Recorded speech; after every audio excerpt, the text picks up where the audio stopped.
Hello students, last class में हमने अपने टाइप्स ऑफ मिक्सचर्स कंप्लीट कर लिए थे। ट्रू सॉल्यूशन, सस्पेंशन और कोलोइड्स, ये 3 टाइप के सॉल्यूशन हम पढ़ चुके हैं। ठीक है, तो आज की क्लास में हमें क्या करना है, कुछ नया सीखना है। क्या नया सीखना है देखिएगा। आज की क्लास में भी पढ़ेंगे तो हम मिक्सचर्स ही। मिक्सचर्स का मतलब तो समझ गए ना आप लोग। Mixtures may be homogeneous and may be heterogeneous, किसी भी टाइप के मिक्सचर्स हो सकते हैं। तो आज की क्लास में हमको करना क्या है, क्या सीखना है हमको आज की क्लास में, सुनिएगा ध्यान से।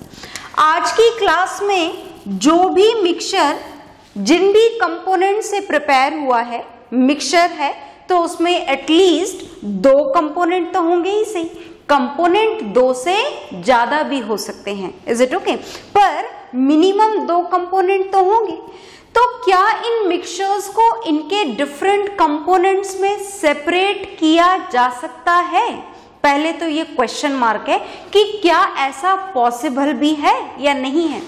क्या पॉसिबिलिटी जानना चाह रहे हैं हम जानना चाह रहे हैं कि जो मिक्सचर्स के कंपोनेंट हैं उन्हें सेपरेट करना पॉसिबल है या नहीं है। तो हमारा आंसर है यस, इट इज पॉसिबल। और ये बात तो हम बहुत पहले ही पढ़ चुके हैं, जब हमने कंपाउंड्स और मिक्सचर्स के डिफरेंसेस पढ़े थे तब हमने जाना था कि जो मिक्सचर्स के कंपोनेंट हैं they can be easily separated, बहुत ही आसानी से, बिल्कुल सिंपल मेथड के थ्रू। सिंपल मेथड में भी कौन से मेथड? सिंपल फिजिकल मेथड से इनका सेपरेशन पॉसिबल है। किनका सेपरेशन पॉसिबल है? मिक्सचर्स का सेपरेशन। मिक्सचर्स को हम किस में सेपरेट करेंगे? इसके कंपोनेंट्स में। कौन से मेथड से? By the simple physical methods. अब बात अगर सिंपल फिजिकल मेथड की जाए तो उससे हमारे दिमाग में क्या क्या आना चाहिए, सुनिए ध्यान से। अगर बहुत ही आसान हो, इज इट ओके, मिक्सचर्स के कंपोनेंट में साइज का बहुत डिफरेंस हो, इजीली डिस्टिंग्विशेबल हो, इन दैट कंडीशन बहुत ही सिंपल मेथड से काम हो जाता है। जैसे हम शुरुआत करने जा रहे हैं एक बहुत ही सिंपल से मेथड से, and this method of separation of a mixture is hand picking। Hand picking जानते हैं क्या आप लोग? बिल्कुल, बहुत अच्छी तरीके से जानते होंगे शायद आप लोग। क्या होता है ये हैंड पिकिंग? देखा होगा आपने अपनी मॉम्स को किचन में करते हुए, इज इट ओके। जो भी आप लोग बाहर से मार्केट से ग्रेन खरीदते हैं, पल्सेस खरीदते हैं, दालें खरीदते हैं, इज इट ओके, उसमें कई बार छोटे मोटे कंकड़ मिट्टी पत्थर एडेड होते हैं, मिले हुए होते हैं, जैसे भी हो, गलती से या deliberately, what ever the cause is, हमें कारण नहीं जानना। हमें ये जानना है कि अगर आपके उन ग्रेन के बारे में बात करें, may be wheat, may be rice, what ever it is it okay. अगर बात पल्सेस के बारे में करें, दालों के बारे में करें, तो क्या उसमें जो कंकड़ मिट्टी पत्थर के जो छोटे छोटे से पीसेस जो उसमें प्रेजेंट होते हैं, क्या उसके लिए आप उसे साफ करने के लिए किसी लेबोरेटरी में लेकर के जाते हैं? नहीं। It can be done easily at home by the simple method of hand picking. कौन से मेथड से आप सेपरेट कर लेते हैं? हैंड पिकिंग से। हाथ से उठाते हैं, अनडिजायर्ड जो भी चीजें उसमें एडेड हैं और उनको उठाकर फेंक देते हैं। तो हमने एक बहुत ही सिंपल से मेथड से शुरुआत करी है, दिस इज हैंड पिकिंग। क्या ऐसे और भी सिंपल मेथड्स हैं? और भी हैं, चलिए जानते हैं। और कौन से मेथड हैं देखिएगा, देखते जाइएगा, मैं आपको बताती जाऊंगी वन बाय वन। सेपरेशन पढ़ रहे हैं हम किसका सेपरेशन पढ़ रहे हैं? Separation of the components of a mixture. हम मिक्सचर के कंपोनेंट्स को सेपरेट करने जा रहे हैं। तो हमारा जो टॉपिक है, आई होप आपको क्लियर हो गया होगा। टॉपिक है सेपरेशन ऑफ कंपोनेंट्स। किसका सेपरेशन करने जा रहे हैं हम? Separation of components. किसमें से? From a mixture. किसी भी मिक्सचर में से उसके कंपोनेंट्स को क्या हर बार एक ही मेथड से सेपरेट किया जा सकता है? जैसे फिलहाल मैंने आपको एक सिंपल सा मेथड बताया, दिस इज हैंड पिकिंग। तो क्या इस हैंड पिकिंग वाले मेथड से आप हर मिक्सचर को सेपरेट कर सकते हैं? क्या सॉल्ट सॉल्यूशन में से सॉल्ट के पार्टिकल भी ऐसे हैंड पिक करके निकाल सकते हैं क्या? नहीं, बिल्कुल भी नहीं। तो मतलब जितने टाइप के मिक्सचर्स हैं उनके डिफरेंट कैरेक्टरिस्टिक के हिसाब से हमें डिफरेंट मेथड काम में लेने पड़ेंगे और उनमें से कुछ मेथड हम क्लास 9th में यहाँ पर पढ़ेंगे। ओके, तो जो सेकेंड सिंपल सा मेथड मैं आपको बताने जा रही हूँ, ये बहुत ही आसान सा मेथड है, हम घरों पर भी काम में लेते हैं, and this is sieving. Sieving का मतलब जानते हैं आप? बिल्कुल जानते होंगे। सीविंग का मतलब होता है छानना किसी भी चीज को। Is it okay? सीव करना। तो हम कैसे सीव करते हैं और किस मिक्सचर को सेपरेट करते हैं? शायद आपने देखा होगा जब घरों का कंस्ट्रक्शन चलता है तो कंस्ट्रक्शन के टाइम पर बहुत सारी सैंड मंगवाई जाती है, रेत जिसे आप हिंदी में बोलते हैं। Is it okay? तो ये जो सैंड होता है इसमें बहुत सारे छोटे छोटे से स्टोन पार्टिकल्स, छोटे छोटे से पेबल्स, अनडिजायर्ड मटेरियल, गंदगी, ऐसी बहुत सारी चीजें इसमें आ जाया करती हैं। तो अगर आपको इसको सैंड को बाकी सारी चीजों से जो भी इसमें प्रेजेंट है, अगर आपको उनको सेपरेट करना हो तो क्या करेंगे आप? सेपरेट करने के लिए हम कौन सा मेथड काम में लेते हैं? हम सीविंग मेथड काम में लेते हैं। Is it okay? तो सीविंग मेथड कैसे काम में लेते हैं? आपने देखा होगा ऐसे स्लैंट करके एक जाली लगा दी जाती है, सीव जिसे आप बोलते हैं, ये लगा दी जाती है और ऊपर से हम सैंड डालते जाते हैं। सैंड थोड़ी सी जो पार्टिकल्स होते हैं उसके छोटे होते हैं, वो छन करके दूसरी साइड आ जाते हैं और स्टोन और पेबल्स के जो मोटे मोटे पार्टिकल्स होते हैं वो इसके अपोजिट साइड कलेक्ट हो जाते हैं। तो हमने एक और मेथड पढ़ा, दिस इज सीविंग। ओके, तो ऐसे बहुत सारे, कुछ थोड़े से सिंपल और कुछ थोड़े से अलग, जिसमें आपको काम थोड़ा ज़्यादा करना पड़ेगा, ऐसे मेथड्स हमको यहाँ पर पढ़ने हैं। पर टारगेट हर मेथड में हमारा सेम है और टारगेट क्या है? मिक्सचर्स के कंपोनेंट्स को सेपरेट करना। तो अब इन दो सिंपल मेथड के बाद में मैं आपको एक बहुत इम्पॉर्टेंट मेथड बताने जा रही हूं, ध्यान से सुनिएगा। और इस मेथड का नाम सबसे पहले मैं आपको बता देती हूं। इस मेथड का नाम क्या है? इस मेथड का नाम बहुत इम्पॉर्टेंट है, सेंट्रीफ्यूगेशन इसे बोला जाता है। जो थर्ड मेथड हम पढ़ने जा रहे हैं, दिस इज वेरी इंपॉर्टेंट। आपके एग्जाम्स के पॉइंट ऑफ व्यू से भी ये जो मेथड है centrifugation, this is very very important. तो बहुत ध्यान से सुनिएगा। ये सेंट्रीफ्यूगेशन मेथड भी हम घरों में अप्लाई करते हैं। बहुत ही, हमारा जो किचन होता है, this is a chemistry laboratory, chemistry laboratory की तरह होता है। हर दिन इसके अंदर हंड्रेड्स ऑफ रिएक्शन हो रही होती हैं, पर हमें उनकी जानकारी नहीं होती है बस। तो देखिएगा, हम शुरुआत करते हैं इस सेंट्रीफ्यूगेशन मेथड की। और सेंट्रीफ्यूगेशन मेथड में आपको पहले बता देती हूँ कि कौन से मिक्सचर को सेपरेट करने के काम में ये लिया जाता है। जो सेंट्रीफ्यूगेशन मेथड है, ये काम में लिया जाता है मिल्क से सेपरेट करने के लिए। तो बताइए कि हम मिल्क में से क्या सेपरेट कर सकते हैं? हम मिल्क में से सेपरेट करेंगे क्रीम। क्या सेपरेट करेंगे? क्रीम। और आपने देखा होगा, देखो अपने कोटा में वो सरस का मिल्क बहुत मिलता है ना? आई होप आपने कंज्यूम भी किया होगा। तो अलग अलग टाइप के होते हैं वो, ऑरेंज कलर के, ब्लू कलर के, येलो कलर के, देखे ना आपने उसके different colours. And these colours are based on the amount of cream present in the milk. Is it okay? अगर मिल्क में से क्रीम ना निकाली जाए तो that is called as full fat milk. Cream पूरी निकाल ली जाए then it is known as skimmed milk. तो लोगों की रिक्वायरमेंट के हिसाब से उन्होंने डिफरेंट टाइप के मिल्क इसका जो एज अ प्रोडक्ट उन्होंने आपके सामने रखा हुआ है। तो अगर मिल्क में से क्रीम निकालनी हो तो उस मेथड को जिसको काम में लिया जाता है उसे हम क्या बोला करते हैं, सेंट्रीफ्यूगेशन। Is it okay? आ गई बात समझ में? हालांकि ये काम हम घर पे भी करते हैं। इसी तरीके से अगर आपको कर्ड में से बटर निकालना हो then also the same method is used which is known as centrifugation. क्या बोला जाता है इस मेथड को? सेंट्रीफ्यूगेशन बोला जाता है। अब देखिए प्रॉब्लम क्या है, प्रॉब्लम ये है कि बात अगर मिल्क की जाए, किसकी बात की जाए? मिल्क की। तो जैसे मान लीजिए कि ये आपके पास में कंटेनर है, आप चाहें तो इसमें मिल्क अज्यूम करें, आप चाहें तो इसमें बटर कर्ड अज्यूम करें, जो आप लेना चाहें वो लें।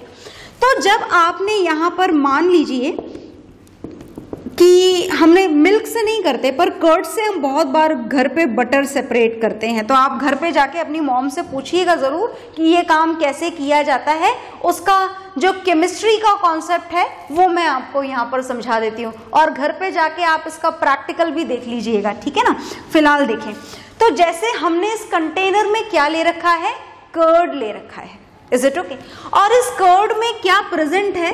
कर्ड में प्रेजेंट है ढेर सारे बटर के पार्टिकल्स। किसके पार्टिकल्स प्रेजेंट है? बटर के पार्टिकल्स। ये जो गोल गोल मैं बना रही हूं ना, इनको आप अज्यूम करिए एज द बटर पार्टिकल्स। किसकी तरह मान लीजिए आप इनको? बटर पार्टिकल्स मान लीजिए, इज इट ओके? तो हमारे पास में कंटेनर में क्या प्रेजेंट है? हमारे पास कंटेनर में कर्ड प्रेजेंट है, और कर्ड में बहुत ही छोटे छोटे पार्टिकल्स की फॉर्म में, बहुत छोटे पार्टिकल्स की फॉर्म में क्या डिसॉल्व्ड है? बटर डिसॉल्व्ड है। Is it okay? देखो मैं आपको बता दूं वैसे कि ये जो बटर के पार्टिकल्स होते हैं ये कर्ड के कंपैरेटिवली कैसे होते हैं? लाइटर होते हैं, हल्के होते हैं। Is it okay? तो मतलब इनको कहाँ आ जाना चाहिए? हल्के होने के हिसाब से ये जितने भी बटर पार्टिकल्स आपको यहाँ दिखाई दे रहे हैं इन सबको तो सरफेस पर आकर के कलेक्ट हो जाना चाहिए। किसको कलेक्ट हो जाना चाहिए? सरफेस पर आकर बटर पार्टिकल्स को कलेक्ट हो जाना चाहिए। कहां पर आकर कलेक्ट हो जाना चाहिए? सरफेस पर। क्यों हो जाना चाहिए? क्योंकि मैंने आपको अभी अभी बताया कि butter particles are lighter than curd. पर ऐसा नहीं होता। आप कर्ड को अगर किसी बाउल में भर करके रख दो 1 घंटे के लिए, 2 घंटे के लिए या 10-20 घंटे के लिए भी रख दो, तो क्या बटर उसमें से ऐसे आकर के आउटर लेयर पर, आउटर सरफेस पर आकर इकट्ठा हो जाता है क्या? नहीं होता। क्यों नहीं होता? क्योंकि ये जो बटर के पार्टिकल्स हैं ये कर्ड में बहुत ही प्रॉपरली डिसॉल्व हो चुके हैं, बिल्कुल बढ़िया तरीके से। Is it okay? इतने बढ़िया तरीके से डिसॉल्व हैं कि ये अपना लाइटर होने का कैरेक्टर ही शो नहीं कर पा रहे। They are not at all able to come up on the surface of this container और on the surface of this curd. तो अब हम क्या करें कि ये बटर के पार्टिकल्स सारे ऊपर आकर के इकट्ठे हो जाएं? इसके लिए हमें क्या करना पड़ता है? इसके लिए इस कर्ड को हमें जोर जोर से मूवमेंट करवाना पड़ता है, जोर से मूव करवाना पड़ता है। ये मूवमेंट करवाने का काम हम अलग अलग मेथड से करते हैं, जैसे कई बार मिक्सर ग्राइंडर में करते हैं हम इस काम को। Is it okay? और कई बार इसको काम को आजकल ब्लेंडर की मदद से भी कर लिया जाता है। तो देखो काम चाहे ब्लेंडर की मदद से हो रहा हो या फिर मिक्सर ग्राइंडर की मदद से हो रहा हो, what ever the source is, काम दोनों में हो एक ही रहा है कि इस कर्ड को आप क्या कर रहे हो? जोर से मूव करवा रहे हो। Is it okay? और ये जितनी जोर से मूव होगा, क्या होगा? इतनी जोर से मूव करने से, सुनिएगा ध्यान से, जब आप इस कर्ड को इतनी जोर से मूव करवाते हो उस कंडीशन में ये बटर के जो पार्टिकल्स जो इसमें बहुत प्रॉपरली दूर दूर डिस्ट्रीब्यूटेड थे ये आपस में टकराते हैं। टकराएंगे ही सही, क्योंकि आपने मूवमेंट ही इसको हाई स्पीड वाला प्रोवाइड किया है। तो ये सारे बटर के पार्टिकल्स आपस में टकराते हैं और टकराने के कारण बटर है, या फिर इधर देखो तो बटर है, इधर देखो तो क्रीम है, दोनों ही स्टिकी होता है, चिपचिपा होता है ना, ये बिल्कुल चिपचिपा होता है। और इस कारण से ये बटर के पार्टिकल्स कोलाइड हो करके आपस में जुड़ते चले जाते हैं। Is it okay? क्यों जुड़ रहे हैं समझ में आ रहा है ना? दो कारण है।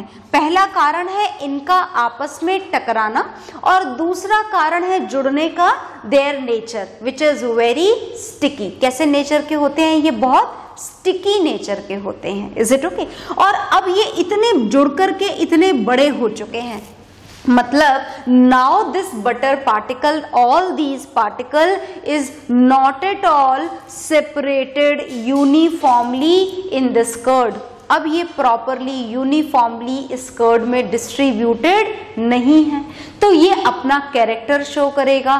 कौन सा वाला character? That this butter is lighter than the curd. Butter किससे हल्का होता है? कर्ड से। तो सारा बटर कहाँ आकर के कलेक्ट हो जाएगा? हल्का तो ये है ही सही, तो सारा बटर आकर के इस कंटेनर के सरफेस पर कलेक्ट हो जाएगा। Is it okay? इसी तरीके से आप अगर मिल्क को जोर जोर से चर्न करो तो क्रीम पार्टिकल्स आकर के कलेक्ट हो जाते हैं। कहाँ पर? मिल्क की सरफेस पर। Is it okay? क्योंकि cream particles are lighter than the milk. Similarly butter particles are lighter than the curd. तो मतलब आपको बात समझ में आ गई कि ये जो सेंट्रीफ्यूगेशन मेथड है ये उन कंपोनेंट्स को सेपरेट करने के काम में आता है whose densities are different from each other। Milk heavy है और क्रीम लाइटर है। In that condition only we can separate them with the method of centrifugation।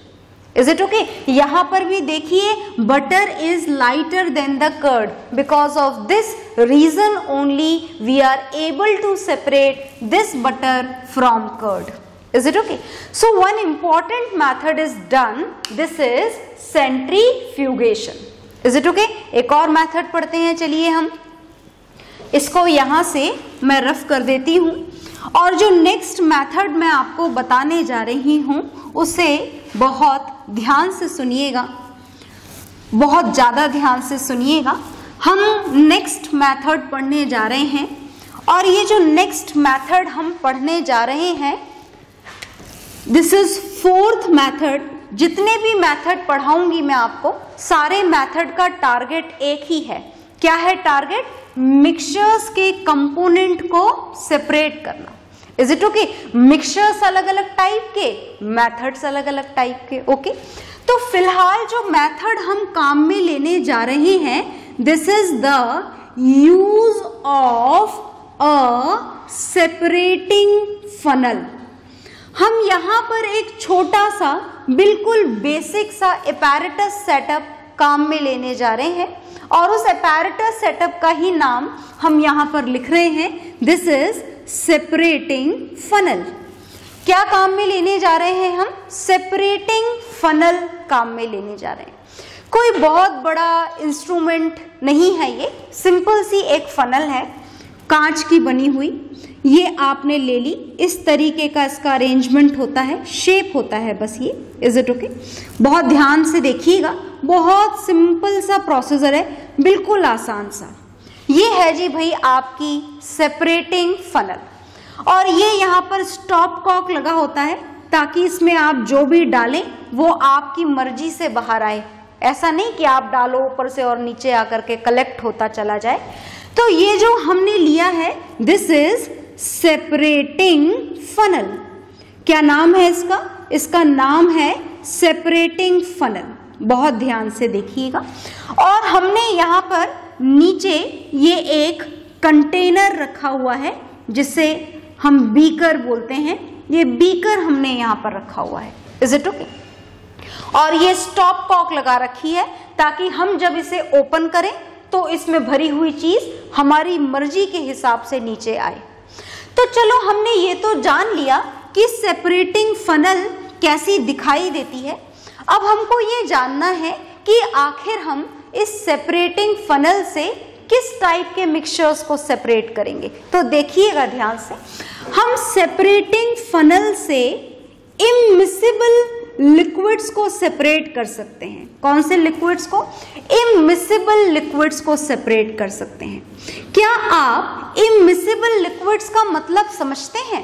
इम्मिसिबल liquids का मतलब होता है which are insoluble in each other, जो एक दूसरे में डिसॉल्व ना हो उनको बोला जाता है इम्मिसिबल लिक्विड्स, है ना। जैसे एग्जाम्पल है वाटर एंड ऑयल। मान लीजिए कि वाटर कैरोसिन ऑयल में जाकर के मिक्स हो गया है, इज इट ओके? और अब आप चाहते हैं कि इन दोनों को एक दूसरे से अलग किया जाए, वाटर और कैरोसिन ऑयल को।